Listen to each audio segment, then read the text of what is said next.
Good afternoon, everyone, and welcome to another episode of the Voices of Boyle Podcast. And in this episode, I sit down and have a quick chat with John Burke. From his formative years growing up in Roosky to his roles in the Boyle community, including his work at the post office, his service in the fire department, and his passion for painting, John's journey gives us a look at life back in Boyle a few decades ago. So wherever in the world you're listening to this episode, I hope you enjoy it.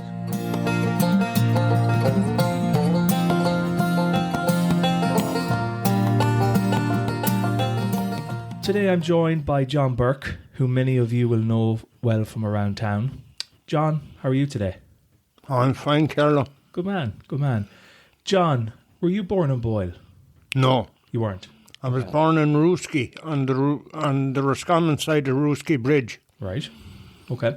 And you grew up there, did you, John? First 4 years, I grew up there. And we moved to Carrick-on-Shannon when I was just 4 years of age, because my father was working for Irish Shell at the time. And it was a long commute every day. From back in those days, from Roosky down to... Right. Yeah. Okay. And you were at 4 years of age, you moved to Carrick. And then when did you come to Boyle, or was that at a later stage? That would have been around 1978. Oh, right. No, 76. 76 you came to Boyle. Sorry. Okay. Yeah. Right. And at that stage, I know you were involved in the fire department for a long time. A number of years. 18 years. And was that soon after you arrived to Boyle, or was that... No. Right. I joined the fire brigade in Boyle in 1990. So back then, so obviously you would have grown up in Roosky. Well, I went to national school in Carrick. And what would it have been like back those days, John, growing up? Was it... Oh, it was good. Yeah. There was plenty, like I suppose compared to nowadays, things have changed dramatically. Oh, they have. Yeah. And so you came to Boyle in 76. 76. And you got married to Marie. I got married in 78 in the small convent church. Which in Boyle. Is that the old one? Yes. That was burnt. Was it? Or no? That was St. Joseph's. Sorry. No. Yeah, that was St. Joseph's. Okay. It was the convent that had a separate chapel in the convent, and we were married there in 78. You stayed in Boyle then? No, we went directly back to England, where Richard and Emma were born. They were both born in England. Okay. In 1980 and 1982. And then you obviously came back then at we came back here because Marie's mum wasn't well at the time, so we decided to move back totally. And we moved into a house which was owned by Tom and Bridie Gallagher in Abbeytown. And that's where you stayed for a number of years before you moved to your current residence. Yes. And back in Boyle in those days, early 80s, things were very different than they are now, obviously. Oh, totally. How did you get involved in the fire brigade? How did that come about back then? Well, we did an exam at first, and then we had an interview afterwards. It was in Roscommon, because it was all based on Roscommon County Council. But I was lucky enough in that I got first position that particular year and was taken on. I did my training in Athlone, and then I did the breathing apparatus course in Mullingar. Now, you told me as well beforehand, when I was chatting to you a few weeks ago, that you had a coincidence with Brian Flaherty or something. Yes, that was a total coincidence. It happened years later. We just happened to be chatting about school, and as it turned out, Brian and I had gone to the same school in Cork, and we didn't know. We had no idea. Getting into the fire industry back then, obviously things have changed in the department over the course of your time there. You were there for 18 years. Obviously. So how did the department change as you saw it? in 1990 when I joined, things were very basic. But they've got some super gear there now. Cutting equipment, the likes of that. We were actually amazed in that 2007 we went over to visit in New York, and we were amazed at how antiquated the New York Fire Brigade were compared to what we had here. Way ahead of the game in terms of technology, in terms of the equipment. We were way ahead of them. Oh, really? Yeah. All right. Okay. You would have expected. You would have thought it was the other way around, but no. So you were a few light years ahead of them. We were really. Yes. In what ways then did the technology used by the department change over the years as well? Well, the cutting equipment was the main thing, particularly going to the likes of accidents, which we had fairly frequently. But the main cause of fires back then would have been chimney fires. As opposed to nowadays, you'd probably, the fire department would be, because there's a lot more electronics out there, I presume. Obviously, there'd be a lot more electrical fires that are the cause. There would. Yeah. Now, in comparison. And John, do you remember, or is there any particular challenge in fire or rescue that you were involved in that you can remember offhand that was stuck out?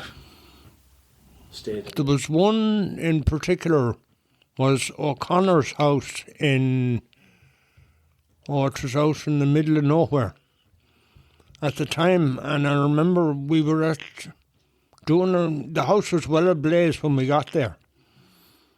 But there were actually bullets going off from guns or cartridges coming up at us from down below.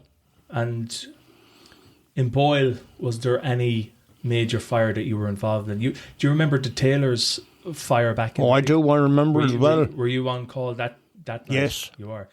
A lot of people. Myself and John Hatter were actually the first two in the door. Of that. Yeah.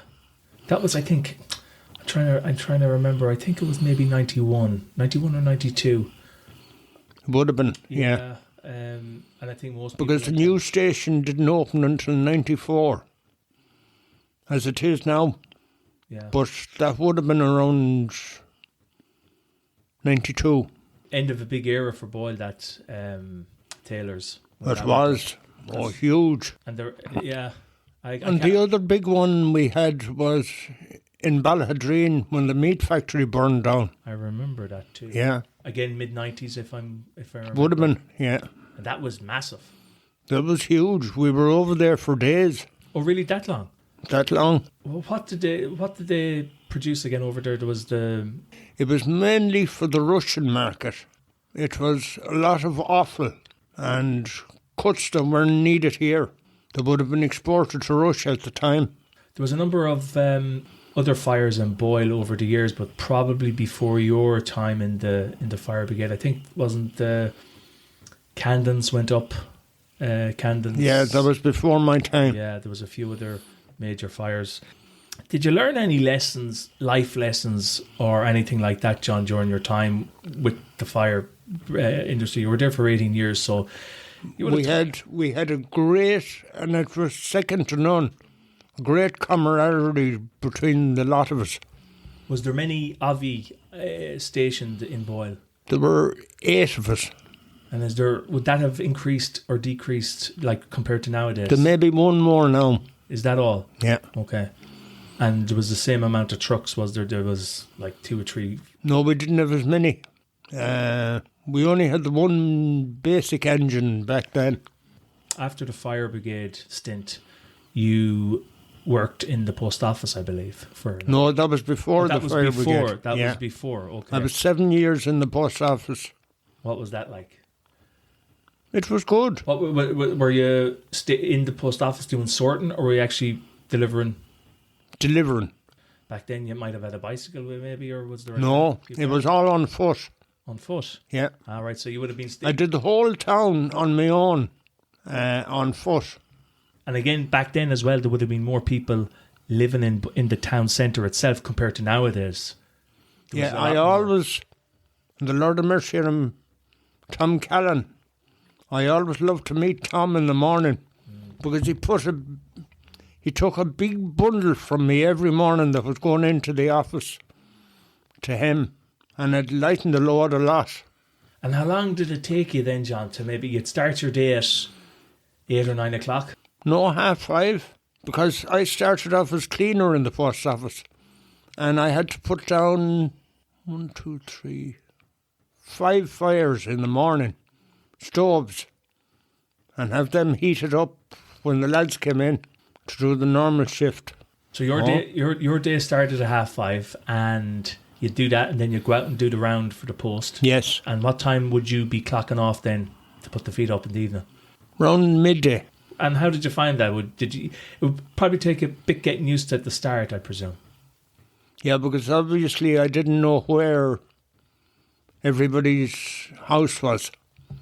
At the start, you would have had to get familiar. At the start. Yeah. To get familiar and to familiarise yourself with where everyone was. Isn't there still one, I can't remember his name, he still goes on the bike sometimes. He works for the post office, or he did anyway. I can't remember his name. Pat Lyons? Maybe, is it Pat Lyon? I think that's him. Yeah, he still does. Is he still a postman? He's retiring next month, actually. Is he? Yeah. Ah, geez, that's, yeah, because you'd always see him on the bike, because he's one of or the... March he's finishing up. He's it's very seldom nowadays you'd see postmen still using the old bicycle. Yeah. Everything now is in the car and vans and that. Pat still does. Obviously the post office, then the fire brigade, and then after that, as I know, well, you did a lot of painting. And as I said, I did a good deal of painting around the town. As I said to you before, there's not too many walls in this town that wouldn't have had a lick of paint from you. That's true. John. So that kind of tied you over then for a number of years. You were doing it for a while. I was quite a while at it. Well, I started when I was just 18. That was in Carrick. But I continued right through. I'd say I packed the painting in just 2 years ago. What, that recently? That recently. Okay. Well, Marie died in 2018, and I had her promised that I would pack up shortly after that. She fell ill anyway.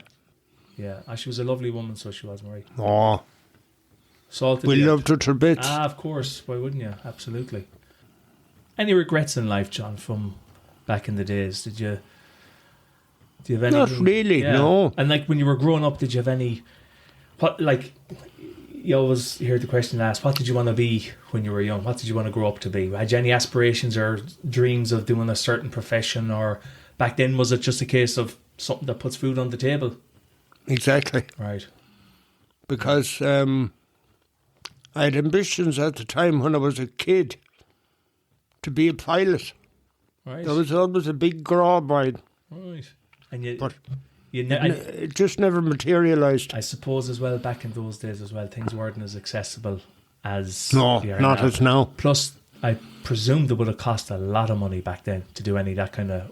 Well, strangely enough, my father and mother were pretty well off, because when we were growing up in Carrick, we had 2 pubs.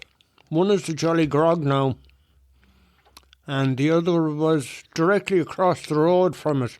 But the council bought it from my father and they demolished the pub totally. That pub was called the Good Companions. Yeah, I wouldn't remember it. No, you wouldn't. No. And so that was demolished completely? That was demolished completely. It was on the same... It was directly opposite where Murtha's is now. Okay, because was there another pub... Or maybe I'm getting mistaken. Was there another pub called Burke's in Carrick? There was on Bridge Street. No, so but they weren't related at all. No relation, okay. Growing up, John, who would have been the most influential person in your life? I'd say my mother more than anything. She was there. No, my father was obviously there.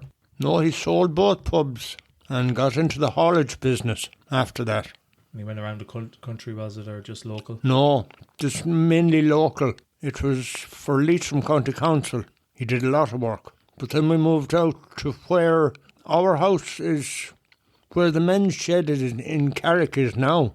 I'm not familiar where that location is. It's just beside Park Sean. Any standout memories from your time in Boyle? Like, over the years, is there anything that stands out as memories that you like to look back on fondly? Oh yeah, I was involved in various committees. The first was Boyle Celtic. Were you involved with Boyle I Celtic? was there when they bought the pitch. Really, around the same time as Paddy Hatter, I'm correct? Would have been around that time as well? Paddy would have been slightly before. Yeah, but there was another name of someone else who I was chatting to recently. We were talking. Chris Callan was involved, and Frank Feehan involved in the buying of the pitch, Of Sheeran's. which was bought from Sean Sheeran. Yeah. Yeah, which they're obviously undergoing, as you know, a big redevelopment of that. It's meant to be Good luck to them. Oh, absolutely. I think they need it because with the amount of players that have signed up, I think it's something like they have 500 players in all different age groups. All different age groups. So, as you know, the pitch down there can't take much. They couldn't take that action. So they need to have the artificial in order to keep up. But, they would. So it's a great. I personally think it's great. I do see the other side of the coin in terms of once they get rid of the grass, it's gone forever. Well, they're getting very good money in at the minute.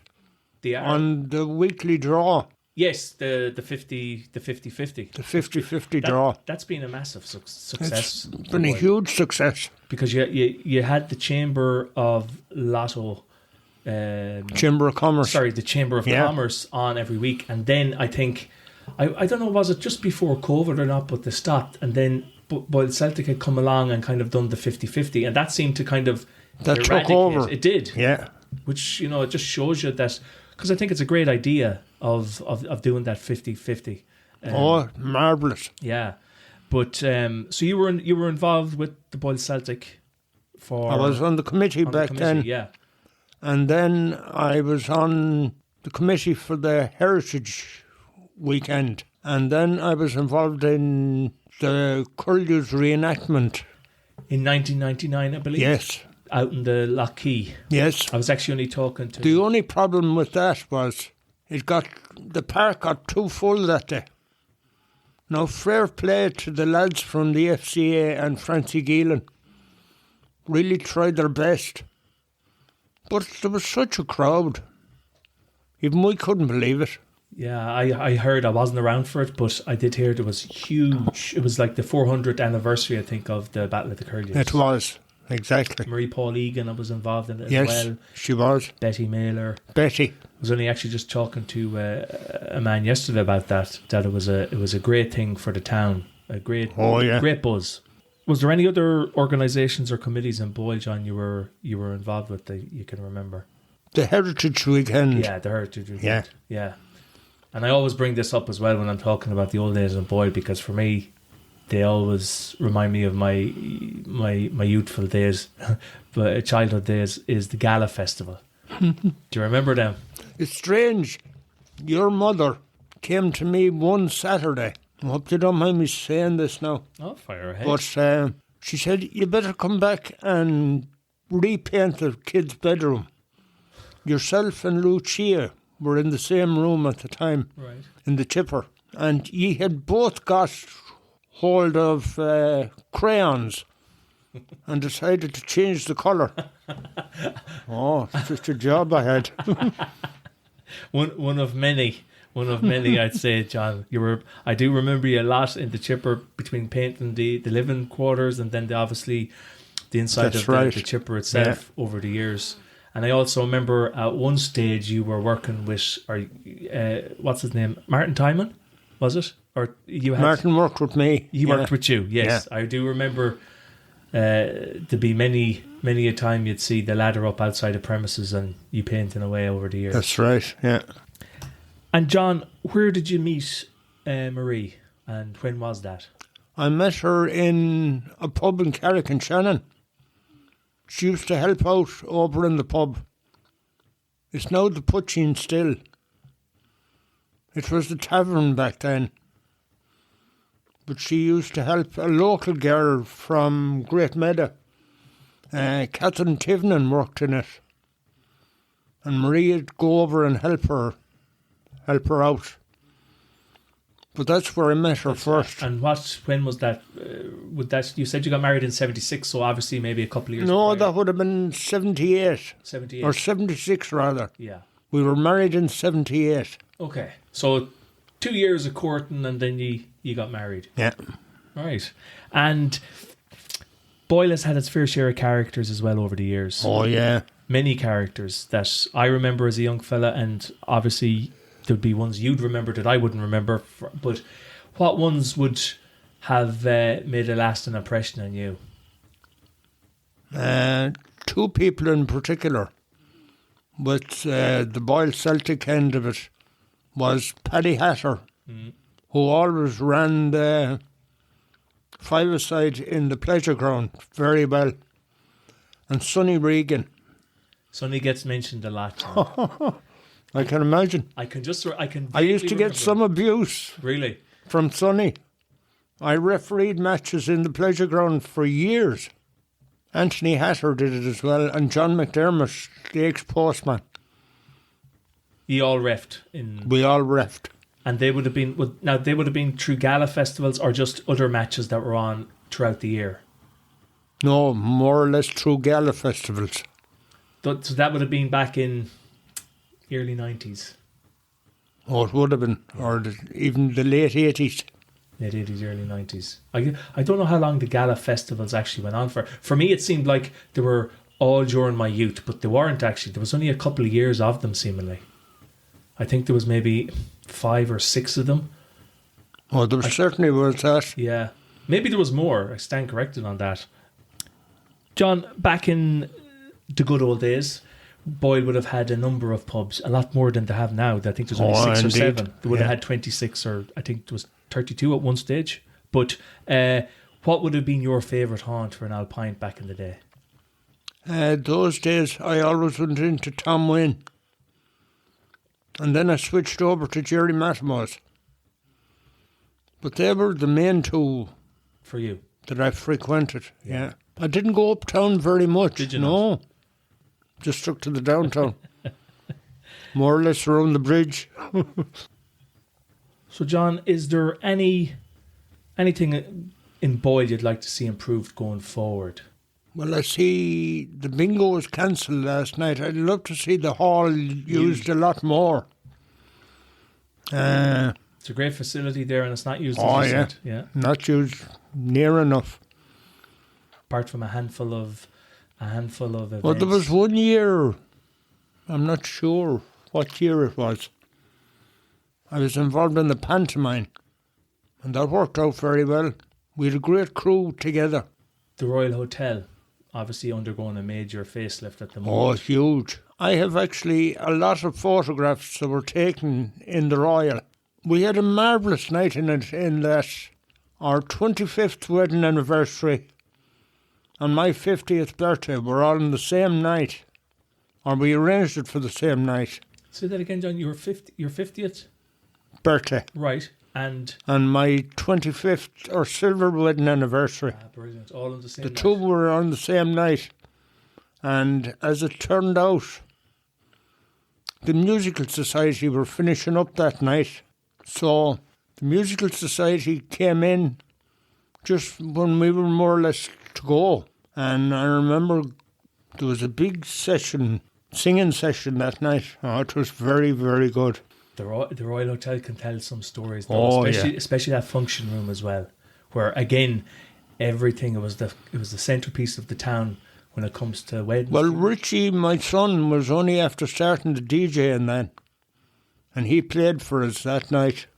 I remember when he started up doing the DJing. Would have been the late 90s, early 2000s. Would that be correct? Would have been, yeah. Who was the proprietor of the Royal back then? Was it Kevin Regan? Was it? Shawnee Simons was in charge the night we had in it. Was it Shawnee? Yeah. Oh, okay, so obviously. Because I remember going back to pay him the next day, and he had a marvellous story. He said it was such a good night. He only took half the money. Shawnee's some man. Oh, yeah. I hope to have him on the podcast as well at some stage. He'd be a great man for history as well. Oh, he would. That. And John, last question before we wrap up.